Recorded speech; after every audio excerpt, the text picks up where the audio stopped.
H D. ದೇವೇಗೌಡರ ಪತ್ನಿ ಚೆನ್ನಮ್ಮ ವಿಧಿವಶರಾಗಿದ್ದಾರೆ. ಹಾಗಾಗಿ ದೊಡ್ಡಗೌಡರ ಕುಟುಂಬದಲ್ಲಿ ನೀರವ ಮೌನ ಆವರಿಸಿದೆ. ಎಚ್.ಡಿ. ದೇವೇಗೌಡರ ಪತ್ನಿ ಚೆನ್ನಮ್ಮ 89 ವರ್ಷ ಆಗಿತ್ತು. ಅವರು ನಿನ್ನೆ ಕೊನೆಯುಸಿರೆಳೆದಿದ್ದಾರೆ. ಪದ್ಮನಾಭನಗರ ನಿವಾಸದಲ್ಲಿ ಅವರ ಪಾರ್ಥಿವ ಶರೀರವನ್ನ ಇಡಲಾಗಿದೆ. ಪಾರ್ಥಿವ ಶರೀರದ ಅಂತಿಮ ದರ್ಶನವನ್ನ ಗಣ್ಯಾತಿ ಗಣ್ಯರು ಪಡ್ಕೊಳ್ತಾ ಇದ್ದಾರೆ. ಬೆಳಗ್ಗೆ 7ರಿಂದ ಮಧ್ಯಾಹ್ನ 1 ಗಂಟೆವರೆಗೆ ಅಂತಿಮ ದರ್ಶನಕ್ಕೆ ವ್ಯವಸ್ಥೆ ಮಾಡಲಾಗಿದೆ. ಕಾರ್ಮೆಲ್ ಮೈದಾನದಲ್ಲಿ ಸಾರ್ವಜನಿಕ ಅಂತಿಮ ದರ್ಶನಕ್ಕೆ ಎಲ್ಲಾ ಸಿದ್ಧತೆಗಳನ್ನು ಮಾಡಿಕೊಳ್ಳಲಾಗಿದೆ. ಮಧ್ಯಾಹ್ನದ ಬಳಿಕ ಹೊಳೆ ನರಸೀಪುರಕ್ಕೆ ಪಾರ್ಥಿವ ಶರೀರವನ್ನ ರವಾನೆ ಮಾಡಲಾಗುತ್ತೆ. ಈಗಾಗಲೇ ಎಚ್.ಡಿ. ಕುಮಾರಸ್ವಾಮಿ ಅವರು ಸ್ಥಳ ಪರಿಶೀಲನೆ ನಡೆಸಿದ್ದಾರೆ. ನಾಳೆ ಅಂತ್ಯಕ್ರಿಯೆಗೆ ಕುಟುಂಬಸ್ಥರು ತೀರ್ಮಾನ ಮಾಡಿಕೊಂಡಿದ್ದಾರೆ. ಈಗ ಪದ್ಮನಾಭನಗರ ನಿವಾಸದಲ್ಲಿ ಅವರ ಪಾರ್ಥಿವ ಶರೀರವನ್ನ ಇಡಲಾಗಿದೆ. ಅಲ್ಲಿ ಅಂತಿಮ ಪೂಜಾ ವಿಧಿವಿಧಾನಗಳನ್ನು ಮಾಡಲಾಗಿದೆ. ಬೆಳಗ್ಗೆ 7 ಗಂಟೆಯಿಂದ ಮಧ್ಯಾಹ್ನ 1 ಗಂಟೆವರೆಗೆ ಅಂತಿಮ ದರ್ಶನ ಪಡ್ಕೊಳ್ಳೋರು ಪಡ್ಕೋಬಹುದು. ಅಂತಿಮ ದರ್ಶನಕ್ಕೆ ಅವಕಾಶವನ್ನ ಕೊಡಲಾಗಿದೆ. ಕಾರ್ಮೇಲ್ ಮೈದಾನದಲ್ಲಿ ಅಂತಿಮ ದರ್ಶನಕ್ಕೆ ಎಲ್ಲಾ ರೀತಿಯ ಸಿದ್ಧತೆಗಳನ್ನ ದೊಡ್ಡಗೌಡರ ಕುಟುಂಬ ಮಾಡಿಕೊಂಡಿದೆ. ಈಗ ಎಚ್.ಡಿ. ಕುಮಾರಸ್ವಾಮಿ ಅವರು ಸ್ಥಳ ಪರಿಶೀಲನೆಯನ್ನ ನಡೆಸಿದ್ದು ಅಂತಿಮ ದರ್ಶನಕ್ಕೆ ಏನೆಲ್ಲ ಸಿದ್ಧತೆಗಳನ್ನ ಮಾಡಿಕೊಳ್ಬೇಕು ಆ ಎಲ್ಲಾ ಸಿದ್ಧತೆಗಳನ್ನ ಮಾಡಿಕೊಳ್ಳಲಾಗಿದೆ. ಚಿರನಿದ್ರೆಗೆ ಜಾರಿದ್ದಾರೆ ಚೆನ್ನಮ್ಮ. ಈಗ ಗಣ್ಯಾತಿ ಗಣ್ಯರು ಬರ್ತಾ ಇದ್ದಾರೆ, ಅಂತಿಮ ದರ್ಶನವನ್ನ ಪಡ್ಕೊಳ್ತಾ ಇದ್ದಾರೆ. ದೊಡ್ಡಗೌಡರ ಕುಟುಂಬಕ್ಕೆ ಆತ್ಮಸ್ಥೈರ್ಯವನ್ನ ತುಂಬ್ತಾ ಇದ್ದಾರೆ. ಯಾಕಂದ್ರೆ ಆ ಕುಟುಂಬದ ಆಧಾರ ಸ್ತಂಭವಾಗಿದ್ರು ಚೆನ್ನಮ್ಮ. ಕುಟುಂಬ ಯಾವುದೇ ಒಂದು ಸಂಕಷ್ಟದ ಪರಿಸ್ಥಿತಿ ಇರಲಿ, ಬಿರುಕು ಮೂಡುವಂತ ಪರಿಸ್ಥಿತಿ ಬರಲಿ, ಆಗ ಎಲ್ಲ ಕೂಡ ಕುಟುಂಬವನ್ನ ಗಟ್ಟಿಯಾಗಿ ಹಿಡಿದಿಟ್ಕೊಂಡಿದ್ರಂತೆ. ಎಲ್ಲೂ ಕೂಡ ಒಡಕು ಮೂಡದಂತೆ ಚೆನ್ನಮ್ಮ ಆಧಾರ ಸ್ತಂಭವಾಗಿ ಕುಟುಂಬದ ಜೊತೆ ನಿಂತಿದ್ರು. ಅದು ಕೂಡ ದೊಡ್ಡಗೌಡರು ಮತ್ತು ಚೆನ್ನಮ್ಮ ಅವರ ದಾಂಪತ್ಯ ಜೀವನ 7 ದಶಕಗಳ ಕಾಲದ ದಾಂಪತ್ಯ ಜೀವನ. 1954ರಲ್ಲಿ ಮದುವೆಯಾಗಿತ್ತು. ಅಂದಿನಿಂದ ಇಂದಿನವರೆಗೂ ಕೂಡ ಅನ್ಯೋನ್ಯವಾಗಿ ಜೀವನ ಮಾಡ್ಕೊಂಡು ಬಂದು ಸಾಕಷ್ಟು ಜನರಿಗೆ ಮಾದರಿಯಾಗಿದ್ದಂತಹ ಒಂದು ದಾಂಪತ್ಯ ಜೀವನ ಅವ್ರದ್ದು. ಈಗ ಚೆನ್ನಮ್ಮ ಅವರನ್ನ ಕಳೆದುಕೊಂಡು ಆ ಇಡೀ ಕುಟುಂಬ ಶೋಕ ಸಾಗರದಲ್ಲಿ ಮುಳುಗಿದೆ. ಎಲ್ಲರೂ ಕೂಡ ನಿನ್ನೆ ಒಂದು ರೀತಿ ಆಶಾ ಭಾವನೆಯನ್ನ ವ್ಯಕ್ತಪಡಿಸ್ತಾ ಇದ್ರು. ಚೆನ್ನಮ್ಮ ಅವರಿಗೆ ಉಸಿರಾಟದ ಸಮಸ್ಯೆ ಬಿಟ್ಟು ಬೇರೆ ಯಾವ ಸಮಸ್ಯೆ ಕೂಡ ಇಲ್ಲ. ಎಲ್ಲ ಚಿಕಿತ್ಸೆಗೆ ಸ್ಪಂದಿಸ್ತಾ ಇದ್ದಾರೆ. ಅವರು ಗುಣಮುಖರಾಗಿ ಬರ್ತಾರೆ.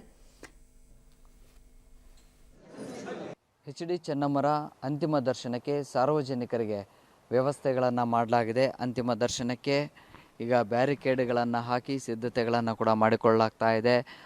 ವೇದಿಕೆಗೆ ಮತ್ತು VIP ಗಳು ಬರುವಂತಹ ಜಾಗ, ಬ್ಯಾರಿಕೇಡ್ಗಳ ವ್ಯವಸ್ಥೆ ಮತ್ತು ಸಾರ್ವಜನಿಕರಿಗೆ ಎಲ್ಲೆಲ್ಲಿಂದ ಬರಬೇಕು ಅನ್ನೋಂಥದ್ರ ಬಗ್ಗೆ ಕೂಡ ಇದೀಗ ವ್ಯವಸ್ಥೆಗಳು ಕೂಡ ನಡೀತಾ ಇದ್ದಾವೆ. ಮತ್ತು VIP ಗಳು ಬಂದಂಥ ಸಂದರ್ಭದಲ್ಲಿ ಕೂಡ ಈ ವೇದಿಕೆಯ ರೀತಿಯಲ್ಲಿ ಮಾಡಲಾಗಿದೆ. ಇಲ್ಲಿ ಅವರ ಪಾರ್ಥಿವ ಶರೀರವನ್ನು ಇಡಲಾಗುತ್ತೆ. ಅದರ ಹಿಂಭಾಗದಲ್ಲಿ VIP ಗಳಿಗೆ ಈಗ ಚೇರ್ಗಳ ವ್ಯವಸ್ಥೆಗಳನ್ನು ಕೂಡ ಮಾಡಲಾಗಿದೆ.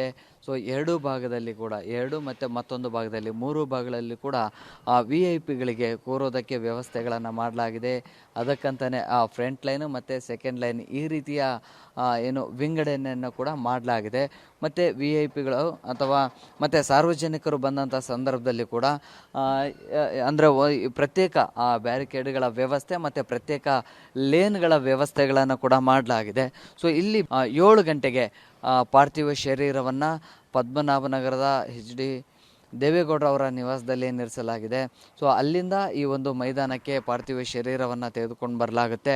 7 ಗಂಟೆಗೆ ಸಾರ್ವಜನಿಕರ ದರ್ಶನಕ್ಕೆ ವ್ಯವಸ್ಥೆಗಳನ್ನು ಕೂಡ ಮಾಡಲಾಗುತ್ತೆ. ಅದಾದ ಬಳಿಕ ಇಲ್ಲಿಂದ ಸುಮಾರು ಮಧ್ಯಾಹ್ನ 12ರಿಂದ 1 ಗಂಟೆ ಸುಮಾರು ತನಕಲೂ ಕೂಡ ಇಲ್ಲೇ ಸಾರ್ವಜನಿಕರ ದರ್ಶನಕ್ಕೆ ವ್ಯವಸ್ಥೆಗಳನ್ನು ಕಲ್ಪಿಸಿ ಅದಾದ ಬಳಿಕ ಹೊಳೆ ನರಸೀಪುರಕ್ಕೆ ಪಾರ್ಥಿವ ಶರೀರವನ್ನು ತೆಗೆದುಕೊಂಡು ಹೋಗಲಾಗುತ್ತೆ. ಮಾರ್ಗ ಮಧ್ಯದಲ್ಲಿ ಸುಮಾರು 10ರಿಂದ 12 ಭಾಗಗಳಲ್ಲಿ ಕೂಡ ಸಾರ್ವಜನಿಕರ ದರ್ಶನಕ್ಕೆ ಅಲ್ಲಲ್ಲಿ ಸ್ಟಾಪ್ಗಳನ್ನು ಕೂಡ ನಿಲ್ಲಿಸಲಾಗುತ್ತೆ. ಸೊ ಅದಕ್ಕಂತಲೇ ಒಂದಿಷ್ಟು ಭಾಗಗಳಲ್ಲಿ ಅಂದರೆ ನೆಲಮಂಗಲ ಕ್ರಾಸು, ಸೋಲೂರು, ಬೆಳ್ಳೂರು ಕ್ರಾಸು, ಶಾಂತಿಗ್ರಾಮ, ಹಾಸನ ಮಾರ್ಗವಾಗಿ ನೇರವಾಗಿ ಹೊಳೆ ನರಸೀಪುರಕ್ಕೆ ಪಾರ್ಥಿವ ಶರೀರವನ್ನು ಕೂಡ ತೆಗೆದುಕೊಂಡು ಹೋಗಲಾಗುತ್ತೆ.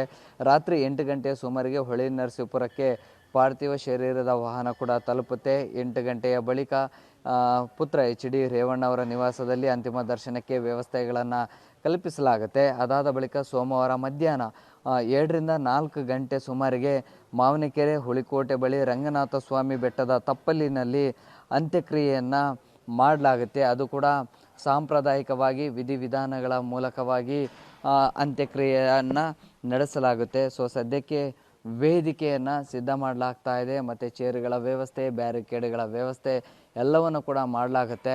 ಪಕ್ಷದ ಕಾರ್ಯಕರ್ತರು ಜೊತೆಗೆ ಅವರ ಸಂಬಂಧಿಕರು, ಆತ್ಮೀಯರು ಸೇರಿದಂತೆ ಬಹುತೇಕ ಸಾರ್ವಜನಿಕರು ಕೂಡ ದೊಡ್ಡ ಸಂಖ್ಯೆಯಲ್ಲಿ ಇಲ್ಲಿ ಜಮಾವಣೆ ಆಗುವಂತಹ ಕಾರಣಕ್ಕಾಗಿ ಈಗಾಗಲೇ ಪೊಲೀಸರ ಭದ್ರತೆಯನ್ನು ಕೂಡ ಹೆಚ್ಚು ಮಾಡಲಾಗಿದೆ. ಮತ್ತು ಬಂದಂತಹವ್ರಿಗೂ ಕೂಡ ನೂಕುನುಗ್ಗಲು ಆಗಬಾರ್ದು ಅಂತಿಮ ಯಾತ್ರೆ ಸಂದರ್ಭದಲ್ಲಿ ಅನ್ನುವಂಥದ್ದಕ್ಕೆ ಒಂದಿಷ್ಟು ವ್ಯವಸ್ಥೆಗಳನ್ನು ಭದ್ರತೆ ವಿಚಾರದಲ್ಲಿ ಕೂಡ ಮಾಡಲಾಗಿದೆ. ಮತ್ತು ಅಂತಿಮ ದರ್ಶನಕ್ಕೆ ಬರುವಂಥ ಸಂದರ್ಭದಲ್ಲಿ ಕೂಡ ಹೆಚ್ಚುವರಿ ಬ್ಯಾರಿಕೇಡ್ಗಳನ್ನು, ಹೆಚ್ಚುವರಿ ಲೇನ್ನ ವ್ಯವಸ್ಥೆಗಳನ್ನು ಕೂಡ ಮಾಡಿಕೊಳ್ಳಲಾಗಿದೆ.